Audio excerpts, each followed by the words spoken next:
रास मासली खाल्ली असेल, पण ही अशी कधी खाल्ली हो काय ते सांगा म्हणा. थांबा आधी रेसिपी बघा ना मग सांगा. या कोलब्या हान खारीच्या हान हो.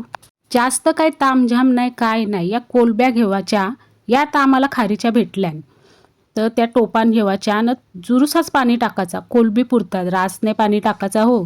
आवऱ्या भारी लागतात, आवऱ्या भारी लागतात का काय सांगू. आता करून शिपा अशी आधी रेसिपी पानं करून शिपानं मग सांगा.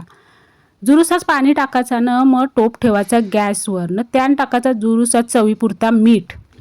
सगळा मीठ बीठ टाकला का मग काय करायचा, झाकण ठेवायचा.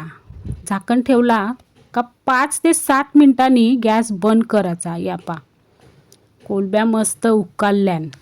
जास्त टाईम उकलाच्याच नाही, स्लो गॅसवर 5 ते 7 मिनटं उकलाच्या. मस्तपैकी मस्त वास सुट्ट, घरभर भारी वास सुट्ट.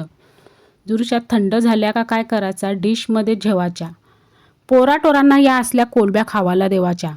घरांची पोरा आवरीनं खातान, जाम आवडतात. आमच्या घराच्या पोरांना तर जाम आवडतात न. मोठे माणसांनी कला नाही खावाच्या, मोठे माणसांनी खावाच्या.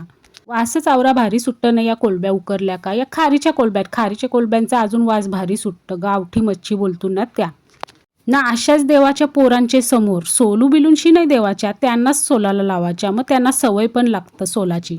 नाही तर काही पोरांना कसं असतं, सोलून देवावं लागतं कोलबीची साला, मच्छीचं काटं. मग ही अशा सोलाची सवय लागतं त्यांना. सोलाला त्यांनाच देवाचा. हल्ली सोलता सोलता मीनीच 2 कोलब्या खाल्ल्या.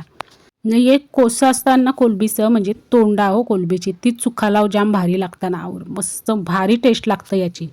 पोराटोरा वाट पाहतान, पण मी बोललो थांबा मला याची व्हिडिओ काढायची आहे. मी कधी काढली नाही. यो पोसा आहे हो, कोसा. कोसा का पोचा काय बोलताना काय माहिती.